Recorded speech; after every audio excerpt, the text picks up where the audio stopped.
Well, hey, at least the Kings bench scored in the second half. Hey, Yeah, 144 to 110. Did you see the rebounding numbers at the end of this game? 70 to 37. Now think about that for a minute. The Oklahoma City Thunder out rebounded the Kings 70 to 37. Is that unbelievable? shout out to Kevin Burbridge on the X. He hit me up with a question and he diverted my attention to something entertaining. It is the most rebounds a team has had against a Sacramento Kings team in the last 10 years. Come Previous on. high, 68 on November 28th, 2021 versus the Wow. Grizzlies. Well, I don't even know where to start other than this was an absolute embarrassment for the Sacramento Kings. They gave up, what was it, 82 points in the first half? And Yeah, yeah. and I can't count that high without a I calculator. And then, the third quarter was okay. They came out and, scored 35, but they only gave up 31. But then Oklahoma City was on cruise control and they still won by 34 points. Yeah, 20 offensive rebounds. Look, Come Oklahoma on. City, Grant, I will concede this. They are much more athletic than the Kings. Not to that tune, Well, not to that disparity. almost every team in the NBA is more athletic than the Kings. I It's a think good that's point. one of their most glaring weaknesses, and we talked about that a lot last year, particularly in all the losses to New Orleans. We kept on saying, "Gee, they can't match up with the athleticism on the Pelicans." And there were Well, so many other teams that we would come on and say that after the game. They're just not an athletic team. I wouldn't say that we said athleticism as much as we did size, but you're right about athleticism. That's a big part of it. You know how the Kings usually combat that?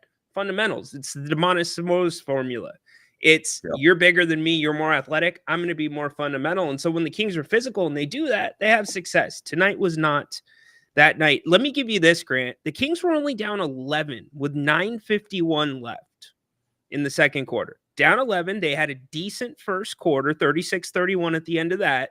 SGA goes to the bench.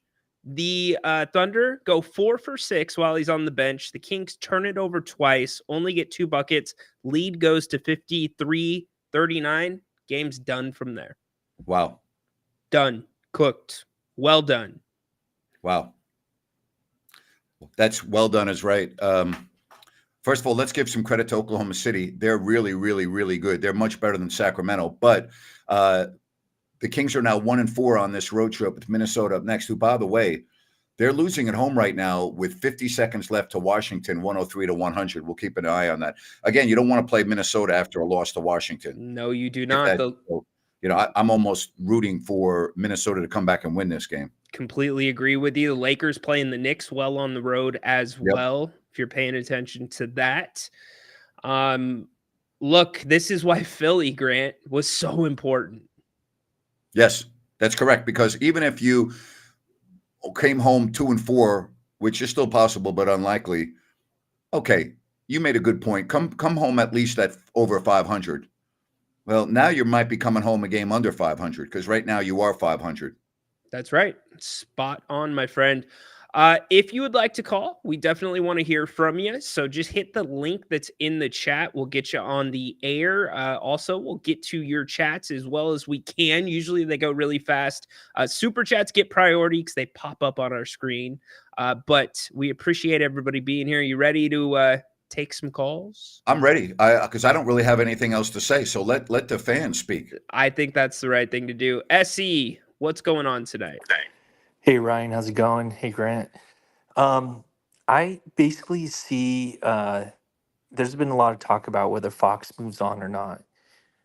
Let's assume Fox stays, and DeRozan stays as a result as well. I'd like to see Monk go back to the bench, Keegan be at the 3, DeRozan at the 2, and a real 4, like a 6'9", 6'8", 6'9" guy at the 4 to help 3-and-D type guy that can also help deflect shots when teams drive it in on us. Because let's just face it, Sabonis, he's great, but he's just not a true, he's not a good defensive player compared to other centers. That's one point I had. The other is, let's say Fox goes and DeRozan wants to go with him. Get, better 3-and-D wings and then shore up the bench with whatever you can. Don't make a deal just to make a deal, which is what I feel like San Antonio wants to drop, like, they're 8, 9, 10 players on their bench on us for Fox. Definitely No, don't do that's not that. going to happen. I mean, the Yeah, Kings yeah, front office isn't stupid. yeah. And then whether you replace Wes Wilcox and Monty or not, that's what needs to happen. I don't know how they get there, but I think that's what needs to happen. Well, Thank you if for that taking my call. happens, then you hire a general manager first. You let the general manager hire their coach, and you start over with a new front office and a new coaching staff. But you only hire a new general manager if you're also prepared to hire a new coach. Yeah. And I'm not so sure that Vivek and his love affair with Doug is going to do that. Vivek is the one that's calling all the shots with this, not anyone else. And Vivek loves Doug, has catered to Doug. And if a new general manager comes in, I'm telling you right now, there's not a general manager anywhere that's coming in without the ability to hire their own coach. It's not happening. Yeah. SC, let me give you the flip side of that. If you do keep Fox, Okay. that means you have $20 million more or less to fill 5 roster spots and a mid-level exception if you stay out of the aprons to get that perfect 3-and-D. And then you've got to think about paying Keon after next year. You got to start thinking about paying Keegan. So I don't see Vivek going into his pockets to keep a team that's right around, if not above 500. That's going to You be mean a the fact couple that of he's years got to older. still take $30 million out of his pocket to pay Mike Brown, who he just fired after giving him a new contract 6 months ago? Great point, Grant. So really keeping Fox, Essie, when it comes down to it, that's kind of the only way, the most logical way to get some of these players and rebuild this roster, retool the roster, because this magic 3-and-D guy, and I'm not putting this on you, a lot of fans think this, you simply don't have the money to do it. You are looking at a similar bench to what you have this year. Hell, the Stockton Kings finished the game for you tonight. You had 3 guys, so it's the only way to really do it. That's why we put the numbers up right there of what the Kings have payroll-wise, brother. Yeah. Yeah, I mean, I'm a longtime fan. The first game my mom ever took me to, Danny Ainge was on our team. So, longtime fan. Hopefully, we turn it around sometime soon. Thank you. Thanks for taking my call. Appreciate Thank you. Love when we get first-time callers. I don't remember me too. Essie. I love it. Absolutely. All right, we move along. Mr. Michael O'Neill. Hello. Hey, Grant. Hey, Ryan. Thanks for taking my call. One question for you guys. Is the Fox trade rumors affecting the product of basketball we're seeing on the court or chemistry in the locker room? I can't answer the locker room. And as far as on the court, my opinion is no, because this is the same Kings team that I've been watching since October. Wildly inconsistent, poor three-point shooting, poor bench. So to me, the answer to the second, or to the on the floor, no. In the locker room, I can't say. I think his hands are affecting him more, or affecting the team more than actually the trade rumors. And most of the reporting says it's the Kings that approached Fox and not Rich Paul and Foxy. Hey, love the show, guys. Thank you for taking my call. Bye. Yeah, of course. Thank you very much. Thanks, So brother. I want to get your opinion on that, Ryan, because we had a stretch of 14 to 17 days where the Kings went on their win streak. Yeah. I was getting attacked. Not attacked. I was getting criticized. I wasn't getting attacked because I was attacked. Kind of attacked because I was not as impressed with the quality of play during the win streak as many of you. I saw some holes. I saw some flaws. And while the winning streak was great, and the Boston game was the cream on top of the cake, or the icing on top of the cake, I still saw a lot of the same issues. Although I did think the Kings were playing better, and I acknowledge that, but I saw some of the same issues. And I look at a season over a long stretch of games, not 1 game, 2 games, 3 games. And to me, the team that I'm watching right now is the same team I've been watching all year. And their same problems that they've had since the start of the season. Are there a few exceptions here and there? Yes, Ryno, there are. But by and large, this team is a very poor 3-point shooting team with a very weak bench. And that's been the real consistent part of this team. And that's why they're 500. Yeah, and the way they rise above that is physicality, and playing is one. It's cutting on the offensive end, and none of that has been happening really since the Golden State game. A lot of standing around, watching. You're letting your opponent dictate the terms of engagement. I mean, New York was just a classic example of that. And look, for the Kings to be over 500 or be the team that we think they can kind of be, maybe, they've got to have everything break right, and it starts there, hustling for 50-50 balls, and it's not happening. Think the Kings, I'm very pessimistic that the Kings can get to the point that you're referring to. I don't see it. And by the way, Minnesota has lost 105 to 103. So you're now taking on a Timberwolves team that have been playing very, very well. And you're going, and they not only lost, they lost to the Washington Wizards.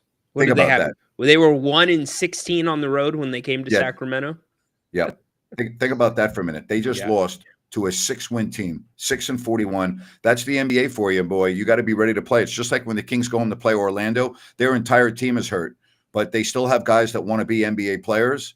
And you just can't walk in there and think, oh, you know what? We're going to be fine. We're taking on Orlando. No doubt. Aaron Wiggins was in a big shooting slump before tonight. Breaks out for 41 against the Kings. You give those guys opportunities, they're going to make the most of them. I'm just looking. Anthony Edwards did not play in that game. I didn't see what happened with him. Interesting. Well, I will look that up. That changes things. Everything. Yeah. I didn't think he was hurt. I'm going to look right now. Maybe an illness, personal issue. We'll see. While you look that up, let's bring Wade on. What's up tonight, Wade? Ryan. So first question. So hypothetically, let's say we finish the road trip and we go home and Fox is still on the team. Do the fans start turning on him a little bit, or are they going to be more forgiving? The Sacramento fans turning on a player? Are you kidding me? That doesn't happen. Rarely happens. Rarely happens. By the way, Anthony Edwards did not play because of an illness, so it's not an injury. I would expect him to play against Sacramento. Okay. I can't believe I'm saying this. I kind of missed the Maloofs, man. I don't know if that's just the liquor talking, but no, it's not. I don't know. There's I'll tell you right now. Well, I'll tell this another day. Go ahead. Oh, you sure you don't want to say it now? Or is it anything? Is it like a personal story, or is it an individual that worked for the Golden State Warriors that told me it won't be long before you really miss the Maloofs. Wow. Really? What year was that, Napes? The year that the ownership changed in Sacramento. Oh wow, yeah that's very very visionary, very foreshadowing almost. Back then, you probably would have laughed at that notion. Here's the deal: whether nobody would have cared back then because you got your team still. Yeah, whether fans that's true. Whether fans like the current owner or don't like, whether they want the current owner to stay or don't want, it's really a waste of time to discuss because he's not going anywhere. He's the managing general partner. He has complete authority and autonomy to do whatever he wants with the franchise, just like James Dolan in New York and whatever. And unless you do something egregiously stupid, like Donald Sterling did, you're going to retain your managing general partnership until you don't want it anymore. So it really doesn't do any good to discuss whether you like him or don't like him, want him, don't want, it doesn't really do any good. Right. I agree about the GM thing as well, Grant. Any GM worth his weight in gold is going to ask for his own coach. So of course. The only way to get rid of Doug is to hire Roger Klotz. That's a cartoon reference. But anyway, thank you guys for taking my call. Really, thank you, Wade. Here, Grant, here's the other scenario. Speaking of this owner, since Wade brought him up, you might have an owner that says, hey, we really want this guy to be the coach. He comes with the job if you're going to be the GM. And that might limit your pool. There's not a GM in the world that is worth anything that's going to come here and say, okay, that's fine. No, that's not going to happen. All right. Just throwing it out there. It's happened with two coaches with Doug. Mike, well, a coach is not a GM, but Doug and Luke Walton, they didn't put Doug on the staff. He was part of the deal. Yes, I understand, but that's being a lower level assistant is completely different than being a head coach with a general manager. Right, but if you're an owner and you can get coaches to do that, what's to make you think you can't get a general manager to do Because that? a general manager wants some longevity, he wants to have a chance in his job, and a general manager that's going to come in is not going to feel comfortable in that situation. There's a GM's not going to do that unless it is a assistant GM somewhere that is just dying to become a general manager and will do whatever is asked of him. And that's not the type of guy you want running your franchise. Fair enough. Aaron, I feel like blocking you right now. I can't believe you put that in the chat. Come on, Aaron. There's a big WWE event tonight. It's like second to WrestleMania. And I'm sitting here, I'm like, this terrible Kings game. At least I can lean on that. And he put the winner of the thing in there. Damn it, Aaron. That's terrible. Come on, man. And he's on the line. Aaron, what are you doing, bro? Hi, this is a different Aaron, but if I could okay. just contribute, Yes. do you think the salary cap is ever affected by these child support payments a lot of these players have to give out to their baby mom? Are we really having this conversation or what? Hey, so I want to update you on a couple scores. The Lakers are leading in New York, 104-93. Okay, that game is in the fourth quarter. The Spurs have come back and are leading Miami 99-96 with 5 minutes left. Portland and Phoenix underway in the first quarter. We told you Denver won. Brooklyn upset Houston in Houston. There's some weird scores tonight. Brooklyn went into Houston and won 110-98.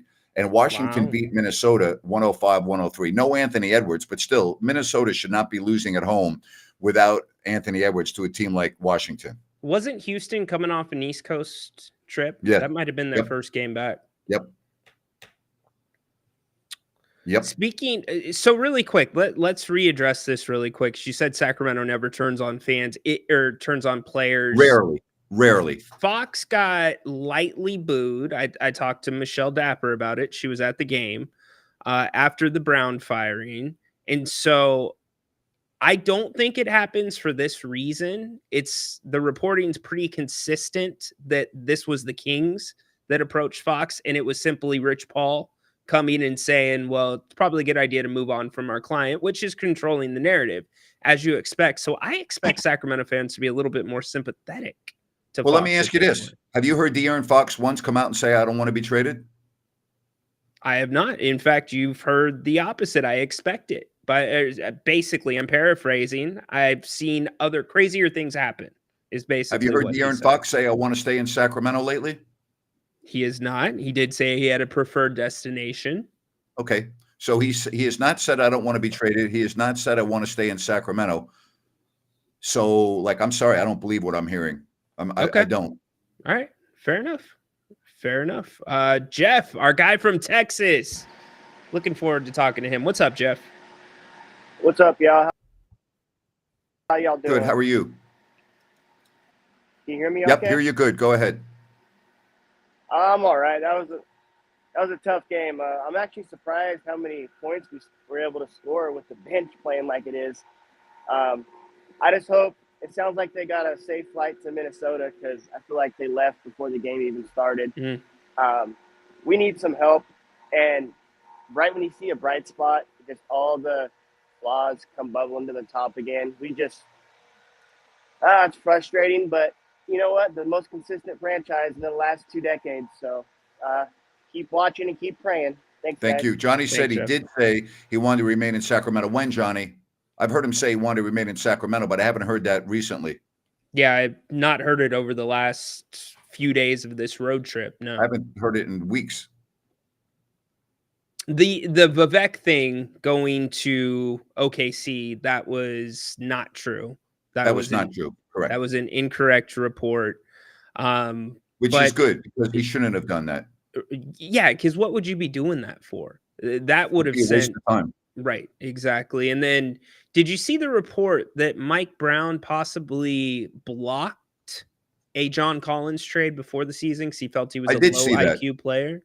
I did see that. Well, I would also say in defense of Mike Brown, there's a reason why John Collins has been moved around the league, and there's a reason why things did not work out in Atlanta after a promising start. And I have actually heard that about John Collins in the past, and I can't remember where from. So I'm not really surprised by that. Okay. If that's true, that wouldn't shock me. Very interesting. All right. And you got to remember, once Mike Brown signed his extension back in the summer, that gave him a lot more power with the organization to say things like that. Yeah, maybe he dug his heels in a little too much, as we've talked about, a little too candid with the media. What do you think about some of these reports coming out there about Bradley Beal possibly coming to Sacramento, Napes? Why? I agree. I Like, what's he going to completely do? agree. Bradley Beal is, as Jerry likes to say, is a dead horse on most nights. You know what? You know what Bradley Beal is? He's Klay Thompson of last year. You might as well reopen the talks to Zach LaVine if you're thinking about Bradley Beal. You might as well. I'd rather have Zach LaVine than Bradley Beal. I can tell you that. Right. And you know the problem with Bradley Beal at that point? If he did okay, because he has a no trade clause, coming to Sacramento, good luck getting him to getting out of Sacramento. No other team wants to pay him. Talk about a bad contract. Hey, I want to tell you about New Works Plumbing. They've got a fix for you. They're available 24/7 for your plumbing needs and repairs. Again, thank you to those of you that have used New Works and sent me a nice message via email or social media. New Works appreciates it. I do as well. Again, New Works Plumbing, available around the clock. Just check them out, the number, the website. It is really unfortunate when you have that emergency and you're like, oh my God, I got to need a plumber. I go, no. Just keep New Works Plumbing. All right. They'll take care of it. Any issues, they'll be there for you. And hey, Sunrise Landing, the newest residential community in Calusa. All the information can be found at calusasunrise.com. This is a Blazona development project in Calusa with a great location. I mean, I-5, Highway 45, Highway 20, 6 beautiful models to choose from. No Melrose, no homeowners, adjacent to the Calusa Golf and Country Club. Just check it out at calusasunrise.com. calusasunrise.com and Sunrise Landing. What do you think about the front end of this message? Fox has 3 to 5 effective years left. Well, I can't answer that and say definitively that he has 3 to 5 effective years left when I watch how good Steph Curry's playing right now. Now, I'm not saying that Fox is Curry, but we're not talking about productivity. We're talking about health, are we not? And look at all the injuries that Curry has had. And yes, he still misses. What concerns me about Fox, and I've talked about this, and this goes in line with the question that you just put up on the screen. At some point, he's going to lose a little bit of his quickness and his speed, which is his greatest asset. Then what happens? Well, yeah, and the difference between him and Curry is Curry has not stopped doing what made him great. He's still cutting hard. He's still doing the things he does to get open. To a degree, Fox has kind of quit doing what separates him, which is get to the rim, willingness to take the contact. And I get as you get older, that takes a bigger toll on you. But you wonder, Grant, as he gets closer to the end of his career rather than the front of it, is he going to start relying more on that 3 ball even more? Because that's a completely different De'Aaron Fox than the best De'Aaron Fox. It's a good question. So, I mean, I don't have a crystal ball. He's in his 8th season right now. 5 years, I would say no. 3 years, I would expect him to still be playing at the same level. And as for guys that wear, I remember this because I talked to Mike about this because Mike Bibby, he was always a low top guy. He always wore the lower cuts. That used to be a big deal if you had ankle injuries. Teams did not like that. They want you to wear a higher shoe, and now the guys are wearing lower shoes still, Fox in particular, because he was talking about the ankle braces. Guys that have ankle problems, they're wearing lower cut shoes. Yeah, but Fox hasn't had an ankle problem this year other than a minor one, he's been pretty good with his ankles this year so far. Yeah, but it's been one of those things that has popped up every now and again, but... All right, let's PK. We're really watching our language around here. Okay, I got to tell you that. I talked about it on the earlier show, so keep it PG, please. PK, welcome in. Why am I the guy with the PG language? Come on. Because you showed up and anyways, go ahead. PK, Have PG, you what's heard your question? Grant when he's upset? he doesn't See you, PK. cuss. All Have right, now you you're listened back. to PK, Grant when he's PK. upset? It's All right, good. You know what? Forget about it. All right. I'm not even going to waste my time with this. The final score tonight, the embarrassing performance of 144 to 110.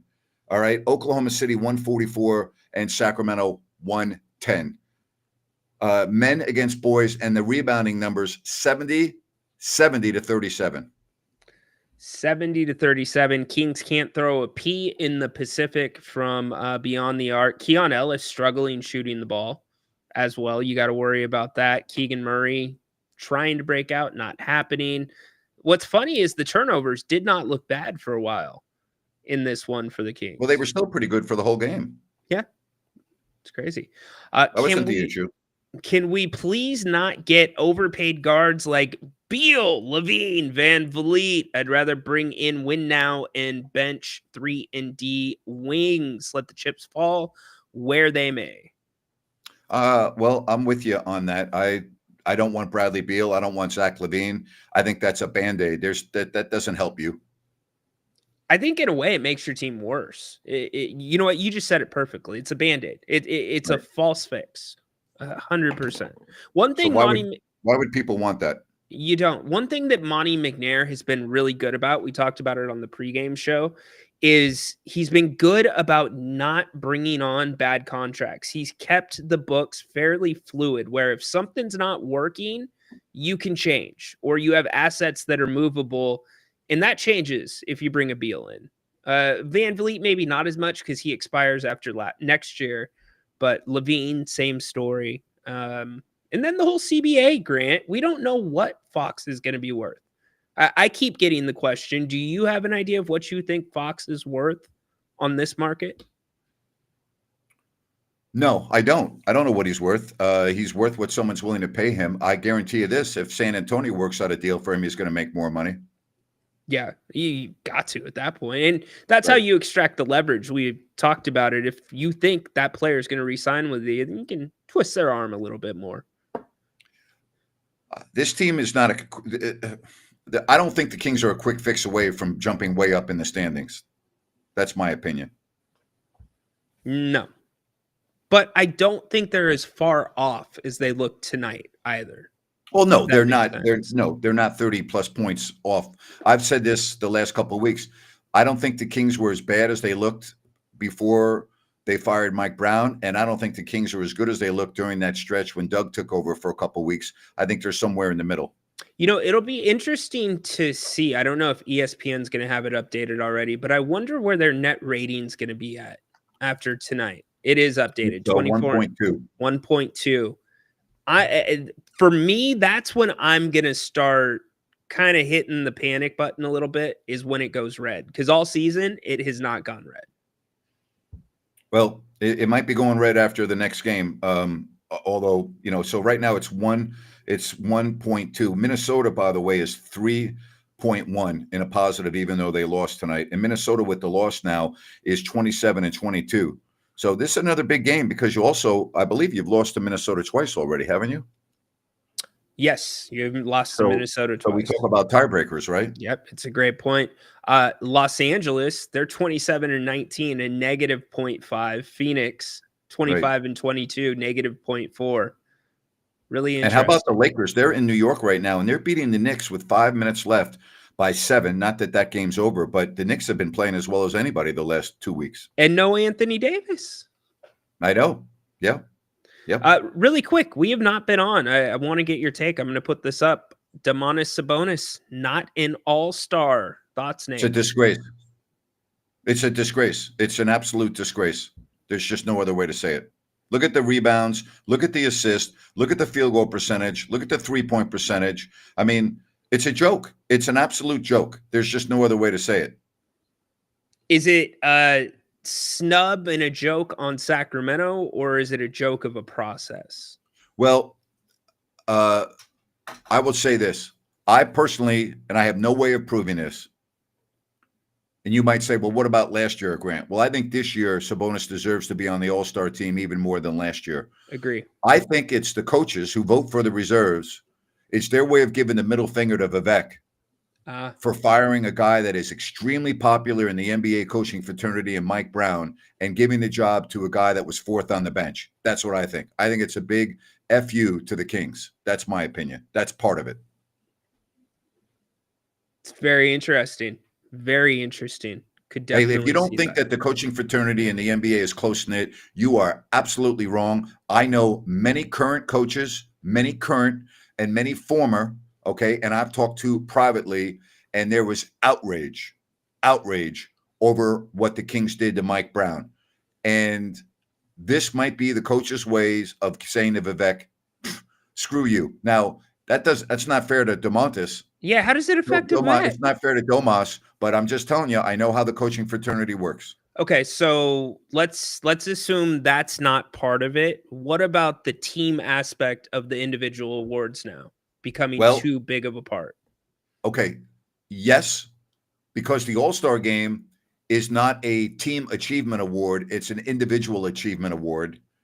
And how would you not have Sabonis on the All-Star team based on the numbers that you just put on the screen? It's hard to argue. You got to have him on the All-Star team.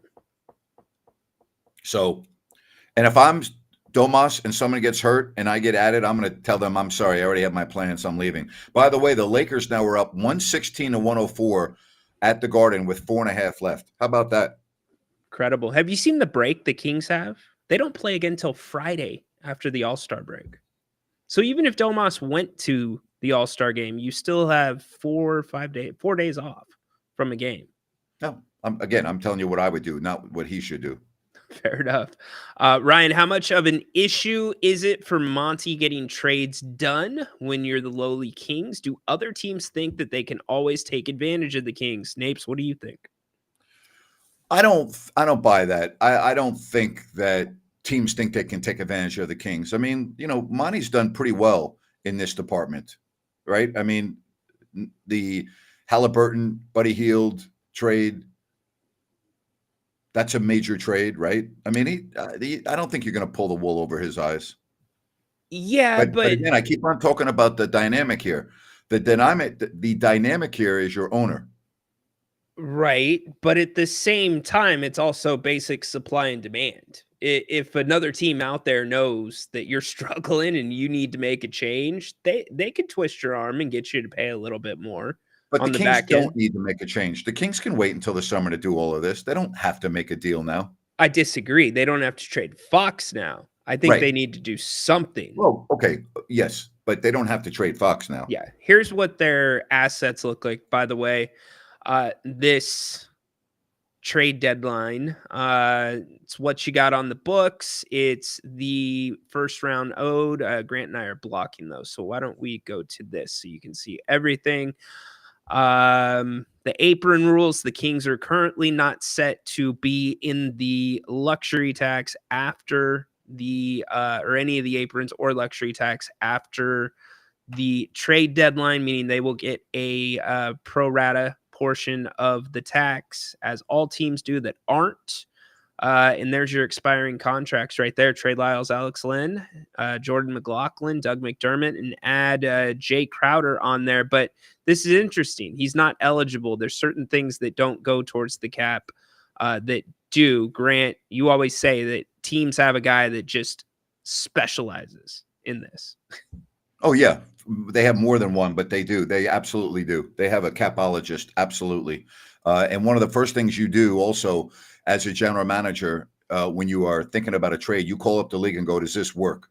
You fact check it, not only with your own people, but then you call the league and go, hey, this is the deal we want to do. Does this work? I mean, seriously, that happens. Very interesting. Other thing to add on and note here, you see the trade notes where it says Sabonis 1.3 million, DeRozan 1 million, Lyles 1.2 million.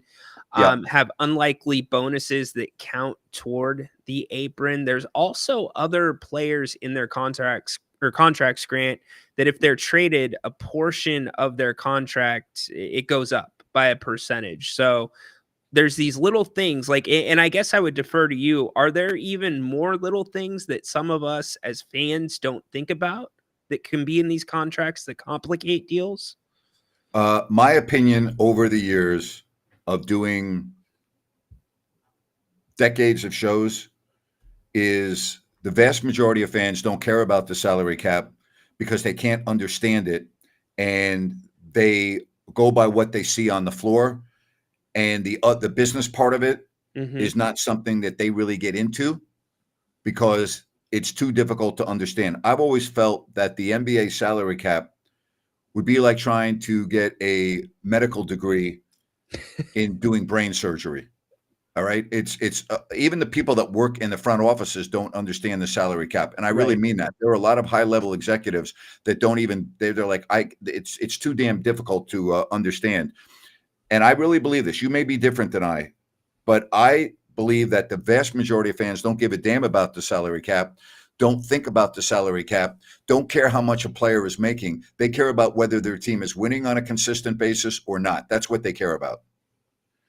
Until this time of the year comes around. And then Even they're this trying. time of the year. Well, I've had a lot of people, and maybe I give a lot of credit to the Sacramento fans, but a lot of salary matching people that seem to care. Maybe that's part of this community, and I love that about them. But I think on the whole, yeah, I see what you're saying. GP, welcome in tonight. Hey, how you guys doing, Rant? How are you? Good. Could be better, but hey, Can you talk a little louder, please? Yes. I said could be better, but hey, here we are. We didn't get that important win that we needed versus OKC, and now with one more game remaining, I mean, do you think we even have a fighting chance against Minnesota, or what? Yeah, of course. What do you guys? Minnesota, they're going to be ready to roll. They lost at home to Washington tonight. Anthony Edwards did not play because of an illness. So, I think it's going to be very difficult. It's getaway day. Everyone wants to get the hell home. They've been on the road for a long time. I don't like their chances, especially with how poorly they're playing. Doug Christie has a big decision, and it's how are you going to play Julius Randle in that game? Are you going to put Alex Len, Trey Lyles off the bench? Are you going to try a little dose of Isaac Jones? You got to do something different than the first two meetings. I like. I would like if they honestly trapped him and got the ball out of his hands. Not let him go downhill. And same thing with Anthony Edwards. But I think was I watching? They were showing that their defense was okay. Was it? Or actually, Philadelphia. Yeah, we just played them, and then I was watching them. Philadelphia didn't have Paul George or they didn't have Joel Embiid. Yeah, I don't really care about any of the numbers that came out of that game. Yeah, no, I'm not talking about the numbers, Grant. I just liked how they trapped because they know they're shorthanded. They just hustle and they trapped whoever they could. I think the Kings they should be there. I think defensively because not to panic, but we need as many turnovers as we can get because we're not going to out rebound you.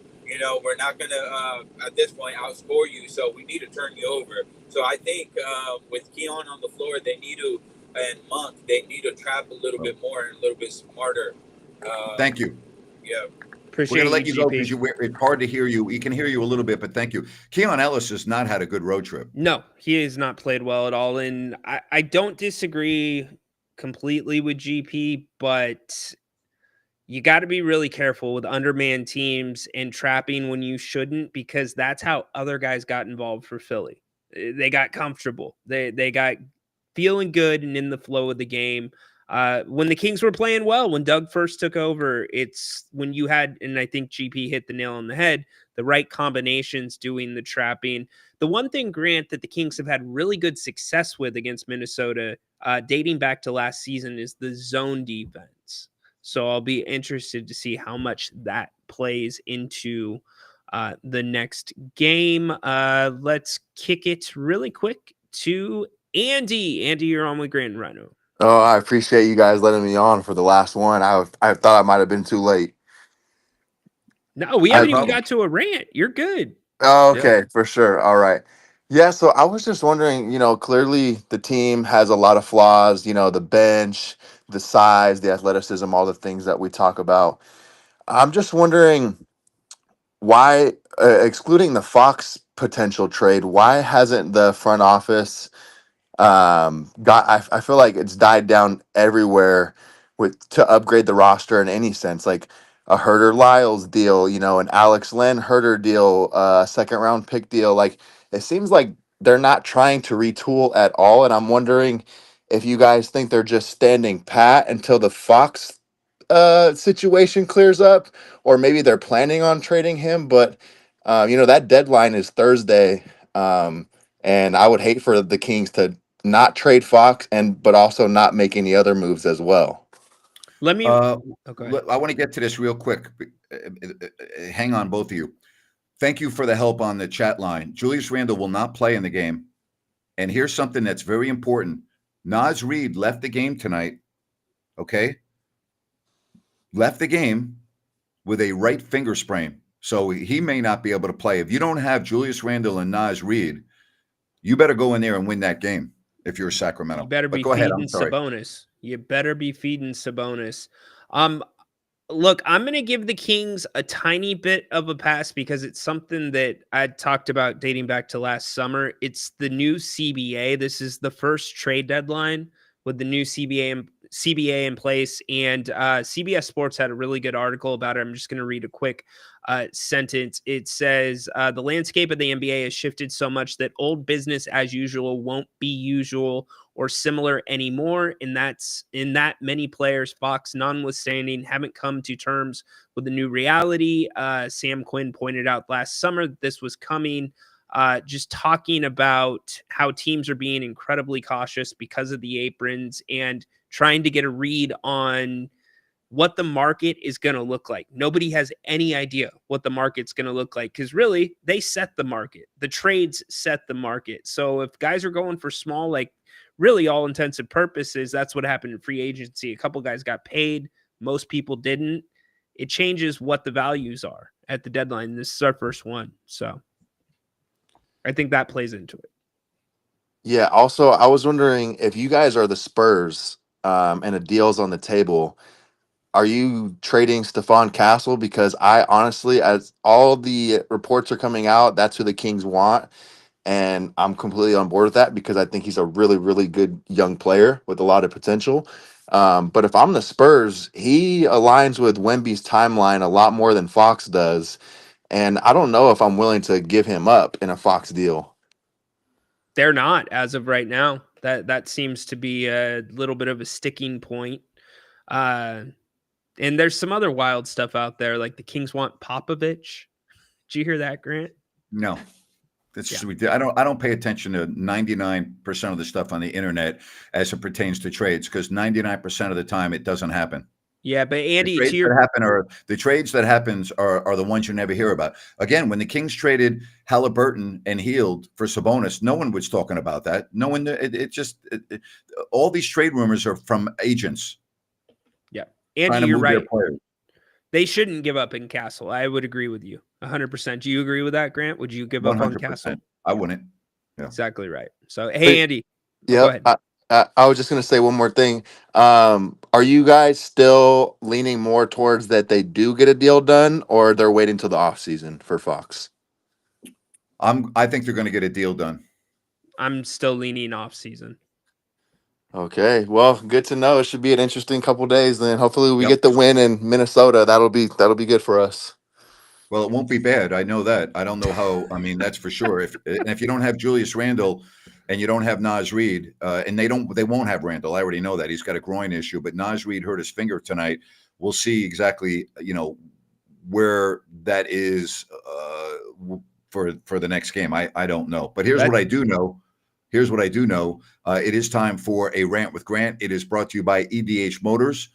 Automotive Reimagined. You go to edhmotors.com. You can see their inventory. You can get an idea of exactly what David and Adam do with their decades of automotive experience. This is a long overdue new concept.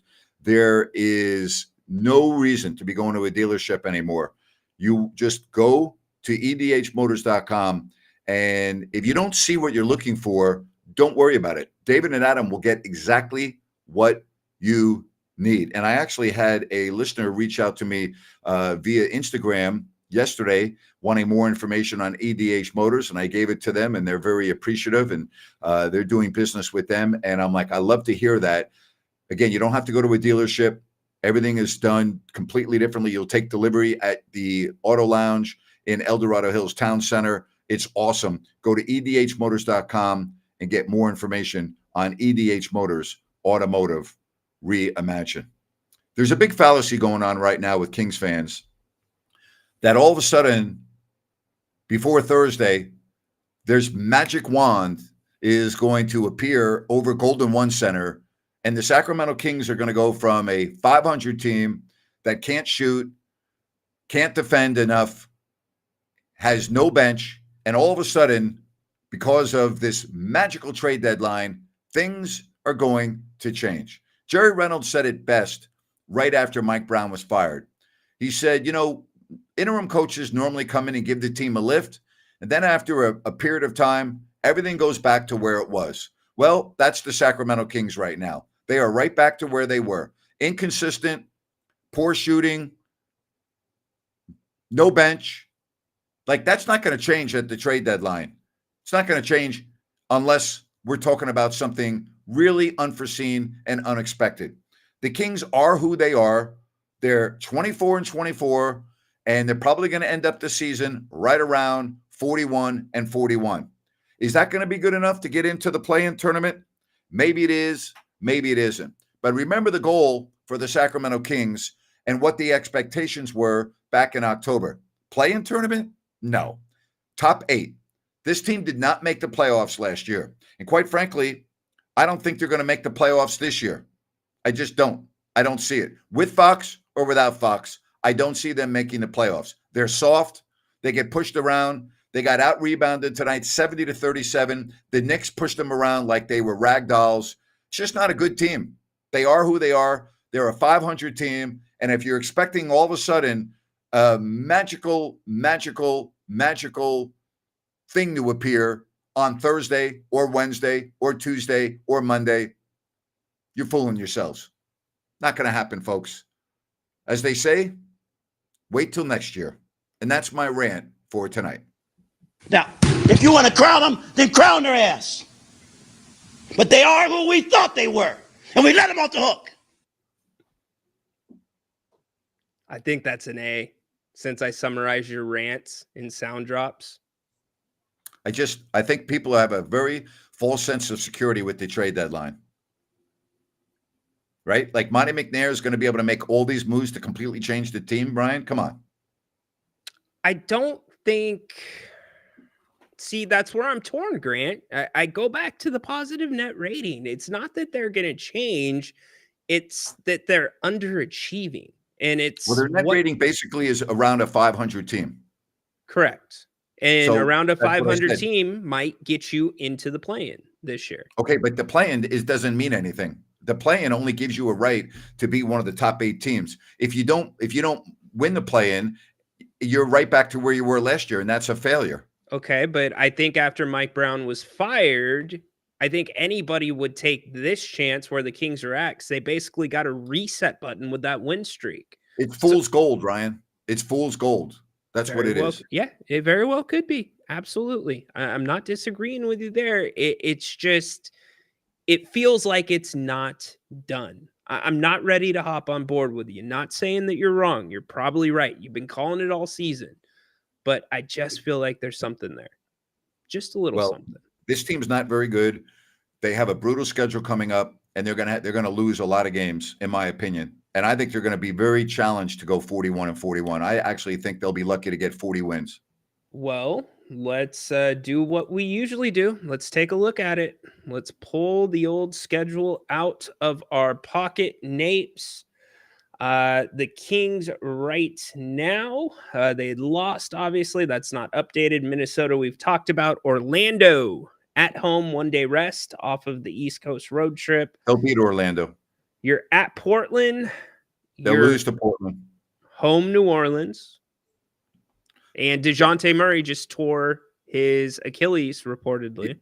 Yep. So they'll beat them, and that changes everything for New Orleans. They're No going to doubt. lose at Dallas. They'll split with New Orleans. They have a toss-up game at home against Golden State. They'll beat Charlotte. They can win at Utah, but then they're going to lose at Houston, in my opinion. They're going to lose at Dallas. They're going to lose at Denver. San Antonio toss-up. They'll lose to the Clippers. They'll lose to the Knicks. At Golden State, at Phoenix, they'll split those. Memphis at home, they'll lose. Cleveland at home, they'll lose. Chicago at home, they'll win. Milwaukee toss-up. Boston will come in and kick their ass. Oklahoma City, their very next night, will win. Portland, they should beat at home. At Orlando, win. At Indiana, at Washington, they'll win one of those two games. They'll win at Charlotte. They'll lose at Cleveland. They can win at Detroit. They'll lose at home against Denver. They'll lose at home to the Clippers. Phoenix will toss up at the end of the year. 12:30 game. Give it to Phoenix, unless they sit everybody. But I mean, here's the stretch that is brutal, right? You ready for this? Yeah. All right. I'll just start with the road trip in March. We'll blow off February. At Houston, at Dallas, at Denver. Home San Antonio for one game, at the Clippers. Back home, Knicks. At Golden State, at Phoenix. Home Memphis, home Cleveland, home Chicago, home Milwaukee, home Boston, home Oklahoma City. Stop right there. 100%. That's your longest homestand of the second half of the season too, Grant. Yep. Now, things change, just like the Minnesota game. If they don't have, well, we know they're not going to have Randall. If they don't have Naz Reid, that changes everything. It does. I think I go back up to this. We said the Lakers, those two games were the fork in the road earlier in the season. The two games at New Orleans could well decide whether this team contends for a play-in spot or pack it in and get in the lottery. But they got to win both those games. They do. I agree with you. And remember, New Orleans last time was more depleted, and they played them really tough. Really tough. How about DeJounte Murray? What an awful year for him. Terrible. Opening night, gets hurt, and now this. I mean, that's horrible. It's just I know that New Orleans kicked the Kings' tails last year and knocked them out of the play-in, but I don't wish that type of injury streak on any team. No. And it gives also a false sense of security. Yes. Teams like the Kings and teams below the Kings. Okay, New Orleans is fallen down. Wait to see what they do next year when they're healthy. Yeah, I'm with you. I don't like to see anyone get hurt, whether I really am a fan of that player or not. But it's really a shame what happened to Murray. It's just terrible. He's out the rest of the year. Zion Williamson, who the hell knows whether he's going to be playing? Yep. You never know. I don't know what to think with this team, but losing Murray is just a real big issue for them. All right. I want to tell you tomorrow, have you thought about maybe going out and enjoying a great brunch at Bennett's Prime Seafood and Steaks? Their brunch menu is excellent. If you go to the West Side Grill in Rockland, or whether you go to Roseville or Sacramento, you will get the same delicious food, the Prime Seafood and Steaks. If you want the brunch, go to bennettsrestaurants.com, make a reservation, and you'll be able to enjoy at the Sacramento, Roseville, or the West Side Grill location. It's all there for you. Prime Seafood and Steaks and their outstanding brunch. You were at Bennett's last Sunday for brunch, were you not? Incredible. Absolutely incredible. Awesome. So good. 11 to 2. Get there. Especially if you like having a couple of mimosas. That's the place. 2 entrees, bottle of champagne, orange juice, under $50, Nabes. So a lot of people are giving win totals based on what I just read and the fact that I do believe that there will still be injuries that are going to change some aspects. I think the Kings will not win 40 games this year.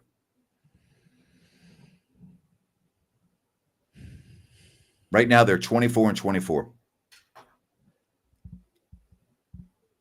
I think I got to go under too. That home stretch, it's just, that's your longest homestand. I don't know. Yeah. Hey, do you believe in second chances by chance? I do believe in second chances unless it's murder or something like that. But yes, I believe in second chances. All right. We're going to give PK a second chance because I fired him up before he came on. Let's give him a second chance. PK, welcome back. Thank you for this. No problem. Can you hear me? Hey, PK, I saw you on the chat line that you told someone that I Yes, don't can like you you. hear I me? have nothing against you at all. Yeah, I saw in the chat line you said I don't like you. I have nothing. Why would you say that? I don't even know you. That's not true at all. Oh my God.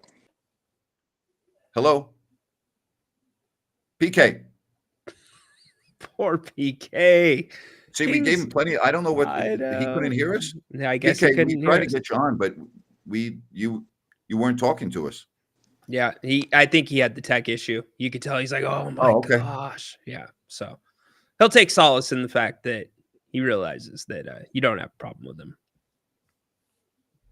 I don't have a problem with anybody on the line unless they are way out of line. 100%.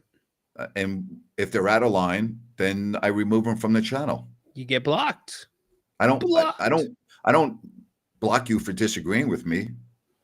We encourage it. You can disagree with me all you want. I'm fine with that. That's the problem with people disagreeing with you, Grant. They get their shot off and then they drop off. They're scared. Yeah. It's like, Talk to me. Yeah, talk.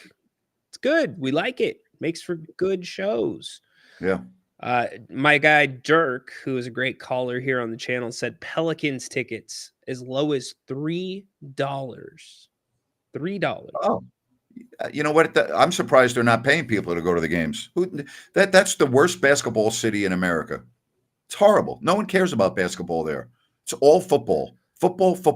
No one cares about Pelicans. Why did they come off so good when Chris Paul got drafted there? It was like all the rage. Because it was a new thing and they supported it for a little while and then they all just disappeared. Right? Yeah. Oklahoma City, when the Hornets had to go play in OKC showed up. I think OKC, here's a hot take. I think their fan base is probably the closest to Sacramento's. The way they show up for games, the energy, the loud meter. I mean, who would be, do you think, is the second closest building to the Kings in the NBA? Well, for years I thought it was Oracle Arena. Totally different now that they're in San Francisco. Completely. There was nothing like the Chicago Stadium when Michael Jordan was there and won the first 3 titles before they moved to the United Center. There was nothing like that anywhere in the league. The Garden, when it's rocking, is pretty special. So those are Salt Lake City. I think you're having a big time. Napes. I think we're having an audio issue with you. Oh, I'm sorry. Maybe it PK, was just maybe PK came on and damaged my line too. Or it was my headphones. That was weird. Did anybody have an audio issue there? I know somebody would be saying something. Yeah, I don't know. See. No, but all right, then that was me. On that note, why problems. don't we just say have a good weekend, everybody, and we'll get ready for the Minnesota game. Which again, I did have some audio problems. Again, we don't know who's going to be playing for them. We know Randall's out, but we don't know about Naz Reid yet. That's true. You know what? We got one late guy to the party. Let's bring him on. Okay. He made it in time. Kyle, welcome What's in, up, Kyle? Kyle. How you doing tonight? Hey, thank you guys. I appreciate it. You know, Grant, you have been a staple in my life. I started going to Hey, Kyle, Kings can I interrupt you for 1 minute? Can Absolutely. you stop rocking your chair? It's just thank you. That's much better. Thank you, buddy. You got it. Going to Kings games since I was 8 years old, and I remember you and Jerry at Arco Arena, and I just can't say enough good things about you guys and Ryan, and just you guys coming back and doing these shows and stuff. It's just incredible. Thank you. Well, man. we appreciate your support. Thank you for watching. So we wouldn't be doing these shows without people like you and everyone else. So thank you. Absolutely. I just want to stop by and say hi and go Kings, and hopefully we'll pull through this, man. Thank you, buddy. Amen. Have a good rest Thanks, of the weekend. Kyle. We appreciate it. Thanks, guys. Take care. Yep. Yep. Go take care. Now you can go back to rocking your chair and take a little nap. Thank you, Kyle. Appreciate it, man. Thank you very much. Always great to hear stuff. And thank you to everybody in the chat getting us through. Look at this. We did an hour on an awful basketball game. I We know. made it interesting. The one and only Grant Napier. He can make a broomstick look good. Telling you. So You guys good. and gals, take care. Would you please enjoy the rest of your weekend? No football tomorrow. Weird. And then we get gear up for next week. So we'll talk to you. Kings and Timberwolves. Take care, everyone. Thank you. Bye-bye now.